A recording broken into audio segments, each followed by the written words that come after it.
Je vais revenir à la chanson parce que mon projet laboratoire, là, moi, c'est comme ça que je vois mes projets, c'est-à-dire c'est pas juste un sujet, mais c'est toute la façon de l'approcher. C'est un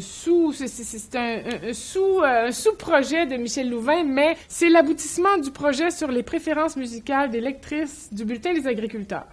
Ça, c'est le début du nom de ce projet-là, mais ça a eu plusieurs vies depuis, puis c'est là que j'arrive maintenant, c'est-à-dire qu'au départ, avec cette rubrique assez curieuse dans le Bulletin des agriculteurs où les jeunes filles demandaient des chansons, c'est-à-dire qu'on a le titre d'une chanson, le nom d'une personne et la région de laquelle elle écrit. On a compilé 28 000 demandes et on a donc reconstitué le palmarès des 60 chansons les plus demandées à l'époque. C'est intéressant parce que si on regarde la chanson des années 40, on sait que c'est l'époque de la bonne chanson et de la Bégade Bois. On sait que vont commencer à émerger un petit peu quelques crooners, des chanteurs qui chantent la chanson sentimentale avec des voix ordinaires, qui n'ont pas des registres de chanteurs d'opérette, etc. Mais autrement, on sait très peu de choses. Et là, la surprise de cette compilation-là, c'est que, bien sûr, il y a quelques chansons qu'on voit dans le radar. Il y a un petit peu d'Alice Robbie, il y a un petit peu du Soldat Lebrun. Mais dans les faits, ce sont des exceptions. La majorité des chansons a fallu bien chercher pour trouver ce que c'était. Et la majorité des chansons permettent de découvrir que on n'associe pas systématiquement la chanson à un interprète, c'est-à-dire ça va bien pour Alice Robbie ou le Soldat Lebrun qui sont... Alice Robbie a un répertoire bien à elle, écrit pour elle, et parfois des chansons, elle les traduisait elle-même. Le Soldat Lebrun était auteur, compositeur, interprète. Mais sinon, tous les autres, on reprend des chansons à succès. Il existe 10 versions différentes, des versions françaises, des versions canadiennes-françaises des mêmes chansons. Et là, tout à coup, il y a ce rapport-là au support, aux versions, aux vedettes qui n'a rien à voir avec aujourd'hui. Donc, déjà, ce système-là est intéressant à comprendre. Mais tout à coup, en faisant les compilations et en se rendant compte que ce palmarès de chansons avait des particularités, 95% des chansons sont demandées par des jeunes filles des régions des années 40. Et là, c'est là que j'ai trouvé mon angle à moi, c'est-à-dire le palmarès, on peut l'interpréter, on peut le décrire, et je vais faire ça, bien sûr. Mais là, tout à coup, qu'est-ce que ça veut dire en termes de la culture des jeunes filles de cette époque-là?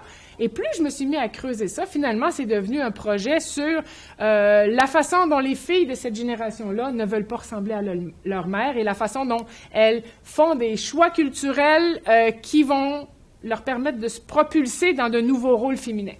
Donc, c'est parti des chansons, mais voyant que c'était des jeunes filles, bien, comme je travaille aussi sur les magazines féminins, on est allé voir. Il y avait bien sûr le Bulletin des agriculteurs, mais dans la revue moderne, dans la revue populaire, comment les femmes étaient représentées, et en particulier les jeunes filles. Et là, tout à coup, cette façon-là de voir les mères qui veulent leurs filles être différentes et voir les filles vouloir être différentes de leur mère, ça permet de voir comment une génération de filles travaillent avec les productions culturelles de leur époque. Donc, c'est tout le temps cet angle-là, de la réception, de la consommation, mais surtout des usages, un peu à la Michel de Certeau. C'est ça qui m'intéresse dans ça, et c'est ce qui est difficile à travailler dans la culture populaire du passé. Trouver des façons de voir comment les gens investissaient. Donc là, on s'est mis, à partir des chansons, à voir, ah ben tiens, il existait quelque chose avant ces demandes spéciales-là. Il y avait des chansonniers, et les gens collectionnaient les paroles de chansons. On a ces demandes dans le magazine. Ensuite, ça devient évidemment les demandes de chansons spéciales à la radio. Et là, on voit ça se déplacer de formats créés à la main suivant des modes de la culture des jeunes filles de l'époque. On avait retrouvé ça beaucoup, les albums, les scrapbooks, etc. Là, on voit passer ça dans les magazines. On le voit aller vers la radio. Donc là, ça, c'est intéressant. Et si tu ajoutes à ça l'angle des jeunes filles, donc c'est comme le portrait culturelle d'une époque, sous l'angle des femmes, de la culture médiatique, de cette façon-là de négocier entre la constitution d'une identité de jeune fille, nouveau genre, donc quelque chose de collectif, au contact des productions culturelles, qui ne sont pas une panacée. Ça ne veut pas dire que ces filles-là vont s'épanouir plus que les autres, mais cet âge-là, le moment de la jeunesse, fait en sorte que c'est à la fois plein d'espoir, de volonté de se propulser dans un monde nouveau. Évidemment, tout ça va se mettre en place dans le contexte de la Deuxième Guerre mondiale, hein, et la Deuxième Guerre mondiale, c'est 39, c'est 42, c'est 44, c'est 45. C'est une accélération de changement. Essentiellement, ça nous fait passer de la Bolduc à Alice Robbie. penser en termes d'image féminine à laquelle des jeunes veulent pouvoir adhérer. On est dans deux mondes complètement différents.